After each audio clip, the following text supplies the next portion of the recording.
नमस्कार, news India देख रहे हैं आप और मैं हूं आपके साथ अंशिका पाठक। 9 बजे की 9 बड़ी खबरों में आपका सबसे पहले बहुत स्वागत है। बात करेंगे हम पहली खबर की और साथ ही साथ आपको बताएंगे रिपोर्टर के साथ उस खबर पर तमाम बड़ी अपडेट क्या है। तो गुजरात के उम्मीदवारों की पहली लिस्ट आज जारी होगी। 80 से 100 प्रत्याशियों के नामों का ऐलान हो जाएगा। दूसरी खबर, सीएम योगी हिमाचल चुनाव के आखिरी दौर के प्रचार में उतरेंगे।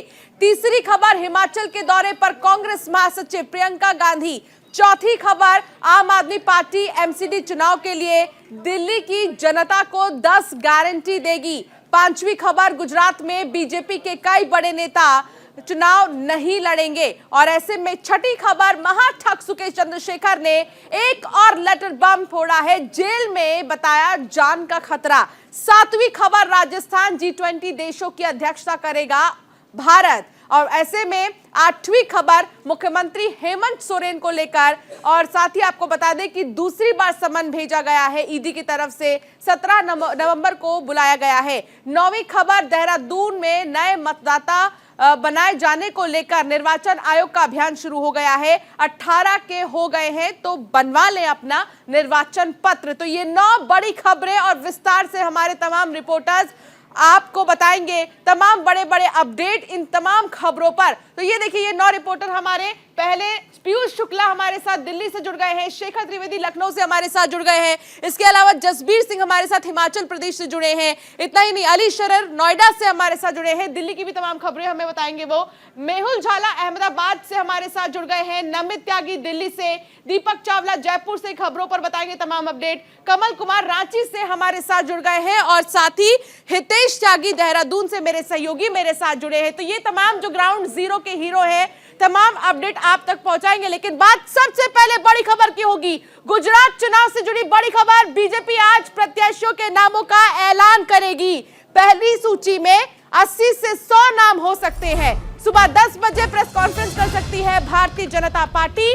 गुजरात चुनाव से जुड़ी ये बड़ी खबर आप तक पहुंचा दे। बीजेपी आज प्रत्याशियों के नामों का ऐलान करेगी। पहली सूची में 80 से 100 नाम शामिल हो सकते हैं।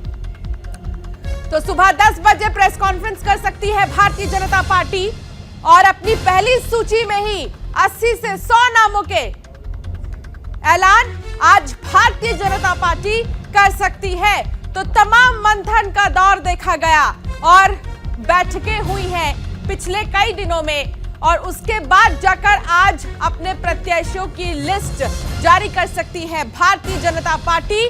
अब ये देखना होगा कि आखिर कौन सा प्रत्याशी कहां से मैदान में उतरा है, किसके टिकट कटे हैं तो किसको टिकट मिला है। पहली सूची में 80 से 100 नाम शामिल हो सकते हैं। सुबह 10 बजे प्रेस कॉन्फ्रेंस कर सकती है भारतीय जनता पार्टी और प्रेस कॉन्फ्रेंस का नामों का ऐलान कर सकती है।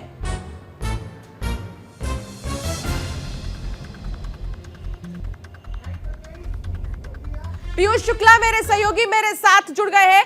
पीयूष, क्या जानकारी मिल रही है? भारतीय जनता पार्टी आज ऐलान कर सकती है अपने प्रत्याशियों के नामों का। 80 से 100 नाम होंगे।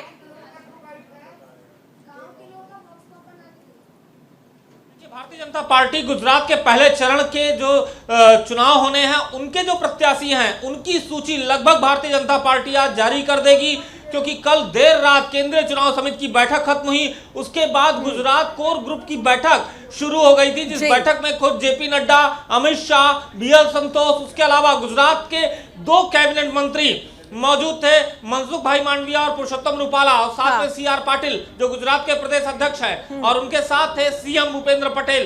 तो कल देर रात वो भी मीटिंग पूरी हो गई है और उसके बाद आज 10 बजे के बाद का वक्त है जब प्रेस कॉन्फ्रेंस कर भारतीय जनता पार्टी सूची जारी करेगी। अंशिका, चलिए ठीक है पीयूष, बहुत शुक्रिया इस तमाम जानकारी को दर्शकों तक पहुंचाने के लिए। तो बीजेपी आज अपनी पहली लिस्ट जारी कर सकती है, जिसका इंतजार बेसब्री से हम कह सकते हैं विपक्षी से लेकर आम जनता को भी है। रुक करेंगे एक और बड़ी खबर की ओर। गुजरात चुनाव से जुड़ी एक और बड़ी खबर, बीजेपी के कई बड़े नेता चुनाव नहीं लड़ेंगे। गुजरात के पूर्व सीएम विजय रूपाणी चुनाव नहीं लड़ेंगे। पूर्व डिप्टी सीएम का भी चुनाव नहीं लड़ने का फैसला सामने आया है। नितिन पटेल भी नहीं लड़ेंगे चुनाव। बीजेपी की संभावित लिस्ट में भी इनका नाम नहीं है। गुजरात बीजेपी के कई दिग्गजों के टिकट कट रहे हैं। तो देखिए, जब भी प्रत्याशियों के नामों का ऐलान होता है या होने वाला होता है तो यही अंदाजा लगाया जाता है कि कितनों के टिकट कटेंगे और फिर कितनों को टिकट मिलेगी। लेकिन इन सब के बीच अभी सबसे बड़ी खबर तो यही कि कई ऐसे बड़े नेता हैं जो चुनाव नहीं लड़ेंगे गुजरात में। कई नए चेहरों को मौका भी दिया जाएगा और अभी संभावित लिस्ट में नाम नहीं है उन नेताओं का। मेहुल झाला मेरे सहयोगी मेरे साथ जुड़ गए हैं। मेहुल, बताइए किसका टिकट कटा और किसको मिला?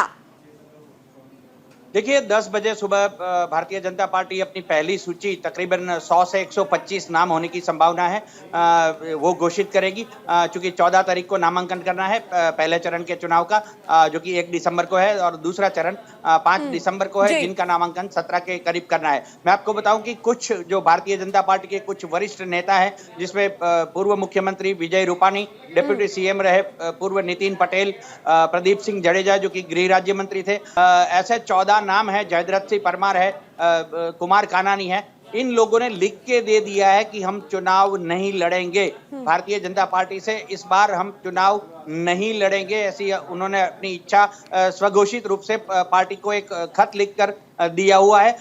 जो पहले से ही समझा जा रहा था, जब से न्यूज इंडिया इस बारीकी पर नजर बनाई हुई है और जब से पिछले 1.25 साल पहले जब रूपानी सरकार पूरी की पूरी बदल गई, उस वक्त भी कह रहे थे कि इन लोगों को इस बार टिकट नहीं दिया जाएगा। बिल्कुल, ये तो संभावनाएं हैं और ये संभावना जाहिर की जा रही है बस कि कुछ नेता ऐसे होंगे जिनका टिकट कट सकता है और कुछ नए चेहरे शामिल होंगे। लेकिन इसके लिए अभी इंतजार करना होगा क्योंकि अभी आधिकारिक तौर पर नामों का ऐलान नहीं हुआ है। आगे बढ़ेंगे और बात हिमाचल की भी करेंगे। हिमाचल में चुनाव प्रचार का आखिरी दिन है आज। सीएम योगी चुनाव प्रचार करेंगे। कुल्लू के बंजार विधानसभा में चुनाव प्रचार करेंगे मुख्यमंत्री योगी आदित्यनाथ। ऊना के गगरेट विधानसभा में भी प्रचार करेंगे। तो चुनाव प्रचार करेंगे मुख्यमंत्री योगी आदित्यनाथ, कुल्लू में करेंगे और विधानसभा चुनाव के मद्देनजर प्रत्याशी के पक्ष में वोटों की अपील जनता से करेंगे। हालांकि लगातार हिमाचल में बैक टू बैक मुख्यमंत्री योगी आदित्यनाथ का दौरा चल रहा है और ऐसे में कई जनसभाओं को अब तक उन्होंने संबोधित किया है और अब आज आखिरी दिन है हिमाचल में मुख्यमंत्री योगी आदित्यनाथ का और वो कुल्लू के बंजार में करेंगे जनसभा। यहां पर आपको बता दें कि ऊना के भी एक विधानसभा में वो जनसभा करेंगे। हिमाचल में शोर बहुत ज्यादा तेज है चुनावों का और लगातार नेताओं के आने का सिलसिला भी जारी है। शेखर त्रिवेदी मेरे सहयोगी मेरे साथ जुड़ गए हैं। शेखर, क्या जानकारी मिल रही है मुख्यमंत्री योगी आदित्यनाथ के दौरे को लेकर, क्योंकि आज उनका आखिरी दिन है हिमाचल में और आज का ये आखिरी जनसभा, आखिरी रैली कितनी जबरदस्त होने वाली है? देखिए, मुख्यमंत्री अब से थोड़ी देर के बाद अमौसी एयरपोर्ट से हिमाचल के लिए रवाना हो जाएंगे और उसके बाद कुल्लू, मंडी और जगहों पर इनका जो जनसभाएं हैं उसको वो संबोधित करेंगे। लगातार मुख्यमंत्री योगी आदित्यनाथ उत्तर प्रदेश के साथ साथ अलग अलग राज्यों में भी लोकप्रिय हैं। हिमाचल में उनकी खासी लोकप्रियता रही है। इसे देखते हुए भारी भीड़ भी उमड़ी है और बीजेपी ने उन्हें स्टार प्रचारकों की सूची में शामिल किया और उसके बाद अब चूंकि चुनाव प्रचार का आज आखिरी दिन है, लिहाजा पूरी ताकत बीजेपी झोंक देना चाहती है। कई ऐसे मसले हैं जैसे राम मंदिर, चूंकि हिमाचल भी देवभूमि है, लिहाजा उत्तर प्रदेश में राम मंदिर जिस तरह से अयोध्या में बन रहा है उसका जिक्र बार बार मुख्यमंत्री ने अपने जनसभाओं में किया है, उसका व्यापक असर देखने को मिला है। इसके साथ साथ जो विकास के तमाम काम उत्तर प्रदेश में चल रहे हैं, चाहे वो भ्रष्टाचार के खिलाफ अभियान हो, चाहे भूमाफियाओं के खिलाफ अभियान हो, चाहे अलग अलग लोगों या जो उपद्रवी हैं उन पर शिकंजा कसने की बात हो, महिला सुरक्षा की बात हो, ऐसी तमाम बातें हैं जिसका जिक्र मुख्यमंत्री हिमाचल में अलग अलग जनसभाओं में लोगों के बीच कर रहे हैं। भारतीय जनता पार्टी की वहाँ पर सरकार रही है, इस लिहाज से आगे 5 साल में जो पिछले काम थे उसको बढ़ाया जा सके तेजी से, इस बात की भी मुख्यमंत्री तस्दीक कर रहे हैं। वो बता रहे हैं कि 17 से 22 तक में जिस तरीके से उत्तर प्रदेश में बीजेपी की सरकार में काम हुआ, 22 के बाद उसी जनादेश का पालन उत्तर प्रदेश की जनता ने किया और वही चीज़ वो हिमाचल में भी चाहते हैं। बहुत शुक्रिया शेखर तमाम जानकारी साझा करने के लिए। एक और बड़ी खबर हिमाचल से ही। हिमाचल के दौरे पर कांग्रेस महासचिव प्रियंका गांधी सतौन और सिरमौर में जनसभा को संबोधित करेंगी। सिरमौर में विशाल परिवर्तन प्रतिज्ञा रैली भी करेंगी प्रियंका गांधी। शिमला में डोर टू डोर जनसंपर्क भी करेंगी प्रियंका गांधी।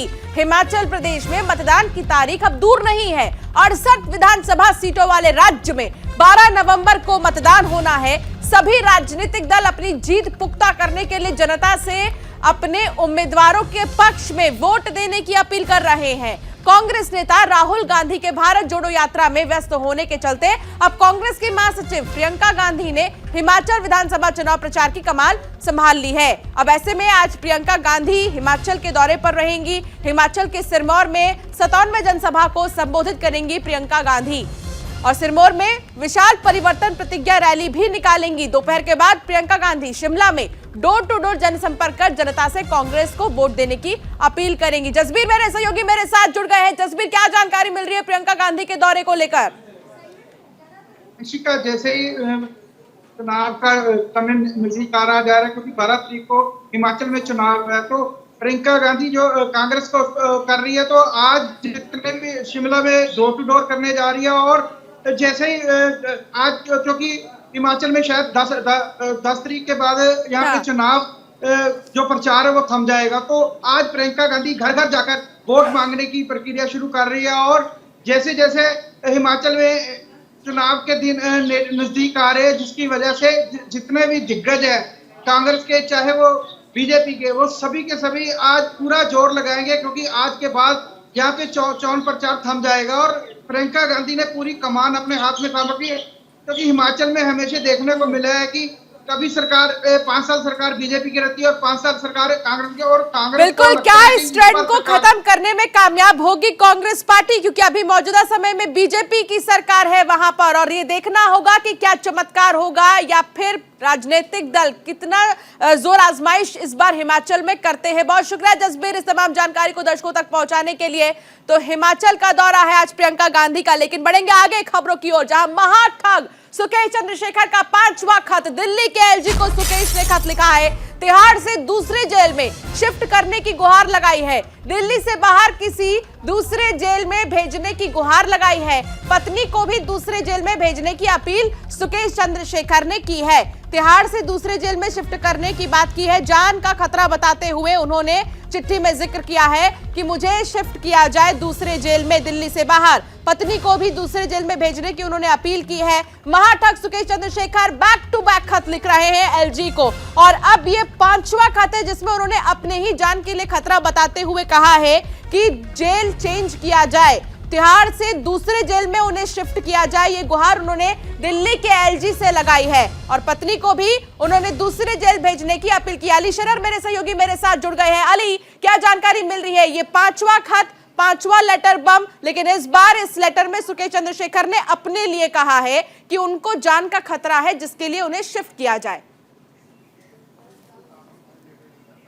देखिए, बिल्कुल अंशिका, करोड़ों की ठगी का आरोपी सुकेश चंद्रशेखर जो कि तिहाड़ जेल में बंद है, वो लगातार चिट्ठियां जारी कर रहा है। आज 5वीं चिट्ठी जारी की है। उनके अधिवक्ता की तरफ से चिट्ठी जारी की गई है कि सुकेश ने अपनी हेड राइटिंग में लिखी है और ये जिक्र किया है कि आम आदमी पार्टी के तमाम बड़े नेता से उनकी जान को खतरा है, जिसके चलते वो चाहता है कि उसको किसी दूसरी जेल में शिफ्ट कर दिया जाए, उत्तर प्रदेश या उत्तराखंड की जेल में रख दिया जाए, क्योंकि उसकी पत्नी भी जेल में बंद है करोड़ों की ठगी का आरोप में।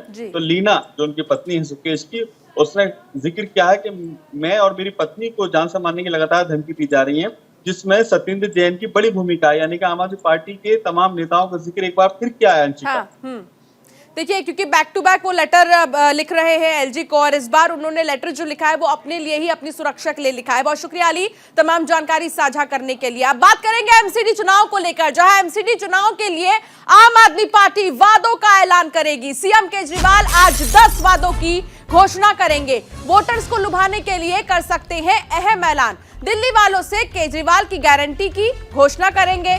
4 दिसंबर को होगा दिल्ली एमसीडी का चुनाव। दिल्ली के मुख्यमंत्री अरविंद केजरीवाल दिल्ली नगर निगम चुनाव के लिए आज 10 वादों का ऐलान करने जा रहे हैं। दिल्ली वालों के लिए अपने वादों के ऐलान से पहले उन्होंने आम आदमी पार्टी के नेताओं से 4 दिसंबर को होने वाले एमसीडी पर चर्चा की। पार्टी की ओर से चुनाव में उम्मीदवारों के बारे में पूछे जाने पर सिसोदिया ने कहा कि एमसीडी चुनाव में आपके उम्मीदवारों का चयन पेशेवर तरीके से किया जाएगा। दिल्ली में एमसीडी के 250 वार्ड के लिए मतदान 4 दिसंबर को होगा और मतगणना 7 दिसंबर को होगी। इन सब के बीच केजरीवाल की गारंटी में देखना होगा कि क्या होगा। नमित त्यागी मेरे सहयोगी मेरे साथ जुड़ गए हैं। नमित, देखिए आज 10 बड़े ऐलान, 10 बड़ी घोषणाएं अरविंद केजरीवाल कर सकते हैं, लेकिन अब तक की जानकारी के हिसाब से आप बताइए कि ये जो 10 घोषणाएं हैं वो किन चीजों से जुड़ी होंगी? देखिए, निश्चित तौर पर आम आदमी पार्टी ये पहले ही क्लियर कर चुकी है कि कूड़े के मुद्दे पर आम आदमी पार्टी नगर निगम के चुनाव में उतरेगी। जो आज 10 गारंटियों का ऐलान दिल्ली के मुख्यमंत्री अरविंद केजरीवाल करेंगे, उसमें कूड़े का मुद्दा सबसे अहम होगा कि कैसे आम आदमी पार्टी अगर आती है, जो कूड़े की पहाड़ है उसका परमानेंट सोल्यूशन आम आदमी पार्टी के पास क्या है। इसका अलावा दिल्ली के अंदर हाउस टैक्स को माफ करने की जो गारंटी है वो भी आम आदमी पार्टी दे सकती है। साथ ही साथ जो एमसीडी के अंतर्गत स्कूल आते हैं उन स्कूलों की यहाँ पे जो है वो काफी करता है, क्योंकि आम आदमी पार्टी के सर्वे में भी दिखा रही है। आम आदमी पार्टी का कहना है कि एमसीडी स्कूल है उनको हम अच्छा कराएंगे अगर हमारी सरकार एमसीडी में आती है। इसके अलावा बात करें, यानी कि कुल मिलाकर जितना हम समझ पा रहे हैं, स्कूल को लेकर और साथ ही साथ साफ सफाई को लेकर कुछ ऐलान कर सकते हैं अरविंद केजरीवाल। बहुत शुक्रिया नमित इस तमाम जानकारी को दर्शकों तक पहुंचाने के लिए। और अब बात होगी G20 देशों की मेजबानी करेगा भारत। इसको लेकर 1 दिसंबर से भारत G20 देशों की अध्यक्षता करेगा। पहली बैठक उदयपुर में आयोजित होगी। वैश्विक मुद्दों पर चर्चा होगी और आपको बता दें कि भारत को जो इतनी बड़ी जिम्मेदारी मिली है वो एक तरह का संदेश है पूरी दुनिया के लिए कि आज भारत किसी से कम नहीं। वैश्विक मुद्दों पर इसमें चर्चा होगी।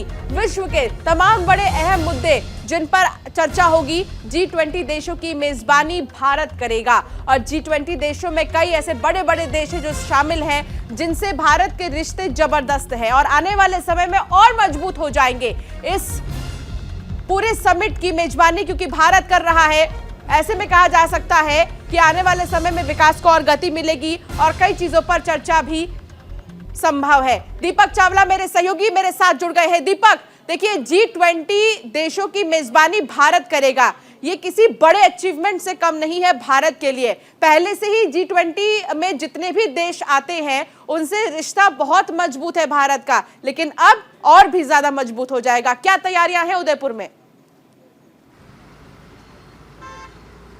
देखिए, बिल्कुल भारत के लिए ये नया भारत है और नया भारत ये जो एकता का संदेश है और ये दिखा रहा है कि कितना ज़्यादा विकसित है और प्रभावशाली है और ताकतवर है। राजस्थान के उदयपुर में, भारत में उदयपुर में ये जो है G20 समिट है होने वाला है। तमाम जो इसके देश है जो इससे जुड़े हैं वो यहाँ पर शामिल होने वाले, चाहे वो ऑस्ट्रेलिया हो, साउथ अफ्रीका हो, जापान हो, चीन हो, भारत हो, तमाम वो देश जो जी समिट में आएंगे उनके तमाम प्रतिनिधि यहाँ पर उदयपुर में शामिल होने वाले। उदयपुर में तैयारियां जो है वो कर ली गई है। 1 दिसंबर से जो समिट है वो शुरू हो जाएगा। उदयपुर में जो सड़कें वो पूरी तरह से नई बनाई जा रही है। इसके अलावा VIP जहाँ से जाएंगे, जहाँ तक पहुँचेंगे वहाँ पर पूरी तरह से रंग रोपण यहाँ पर किया जा रहा है, सुंदर यहाँ पर बनाया जा रहा है। इसके साथ ही सुरक्षा की व्यवस्था पर पूरी कर ली गई है। तो कह सकते हो कि भारत के लिए एक ऐतिहासिक पल है जब G20 की जो समिट है वो यहाँ पर होगी। इसके साथ यहाँ पर कई अहम मुद्दों पर यहाँ पर चर्चा होने वाली है, जिसमें आतंकवाद है, वैश्विक मुद्दों पर खासकर कहा जा सकता है। और बिल्कुल आप ठीक कह रहे हैं कि आतंकवाद का मुद्दा पूरे देश के लिए अगर कहा जाए तो बहुत महत्वपूर्ण मुद्दा है जिस पर चर्चा संभव है। बहुत शुक्रिया दीपक इस तमाम जानकारी को साझा करने के लिए।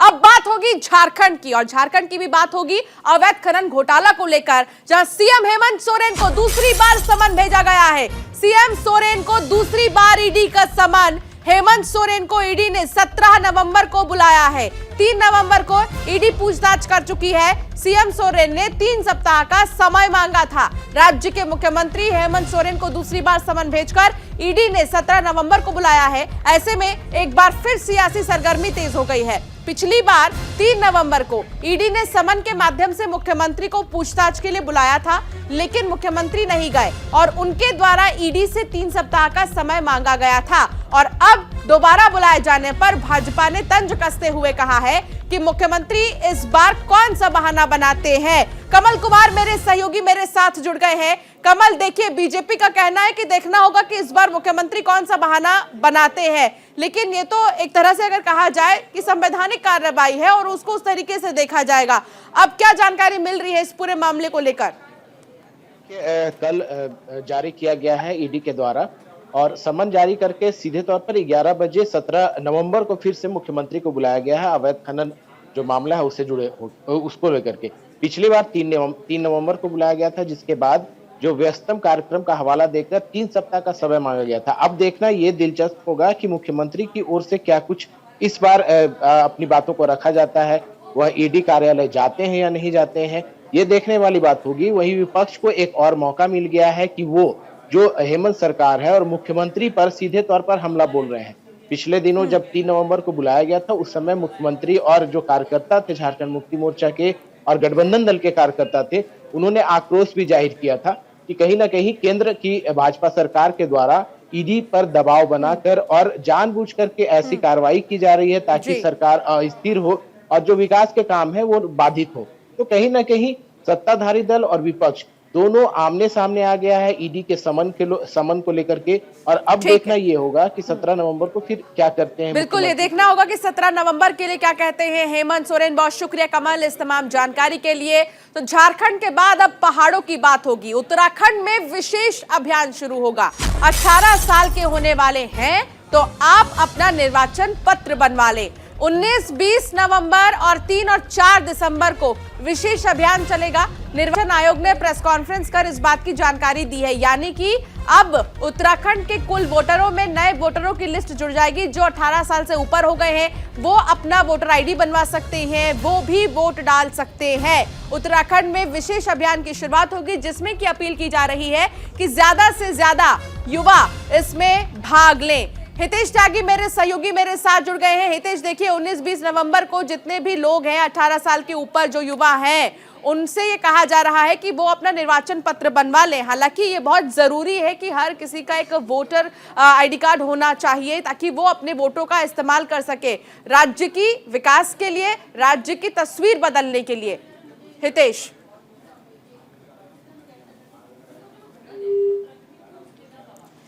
तो हितेश से हमारा संपर्क टूट गया है, लेकिन आपको बता दें कि एक विशेष अभियान की शुरुआत उत्तराखंड में जहां 18 साल के होने वाले हैं तो आप अपना निर्वाचन पत्र बनवा लें, जिसके लिए तारीखों का ऐलान भी कर दिया है चुनाव इलेक्शन कमीशन की तरफ से।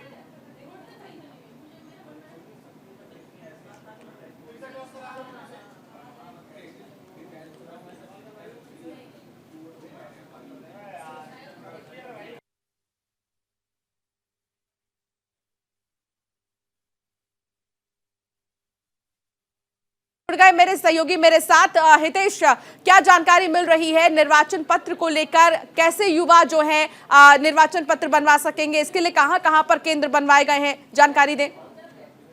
जी बिल्कुल, देखिए कल श्री रवि शंकर जो निर्वाचन अधिकारी उन्होंने कल प्रेस वार्ता की है, उसमें साफ तौर पर यही कहा गया है क्योंकि कल से जो अभियान मतदाता का चलाया गया है क्योंकि जो 18 वर्ष जिनकी उम्र पूरी हो गई है, जिन युवाओं की 18 वर्ष पूरी हो गई है, उनको अब वोटर बनवा लेना चाहिए क्योंकि तमाम जितने भी तहसीलें सभी बूथ स्तर पर बीएलओ बैठेंगे। उसमें 2 तारीख मुख्य है, 3 और 4 दिसंबर जिसमें विशेष अभियान यहाँ पर चलाया जाएगा। सभी जो बीएलओ हैं वो केंद्रों पर पहुंचेंगे, वो सभी जो वोटर लिस्ट है उसे बनाने में मदद करेंगे। और जो सबसे बड़ी बात यह है क्योंकि इसमें नाम जिसको सही कराना होता है, जिसमें नामों की जो कंजक्शन है उसको ठीक कराने की जो बात होती है उसको भी वहां पर ठीक किया जाएगा, चाहे इसमें महिला हो पुरुष हो, सभी वर्ग के लिए या 18 वर्ष के बाद जो लिस्ट है वो बनाई जाएगी। जी बहुत शुक्रिया हितेश इस तमाम जानकारी को साझा करने के लिए। तो 9 बजे की 9 बड़ी खबरों को विस्तार से पूरे अपडेट के साथ हमारे ग्राउंड जीरो के हीरो ने आप तक पहुंचाया। फिलहाल इस बुलेटिन में इतना ही, आप बने रहिए न्यूज इंडिया के साथ।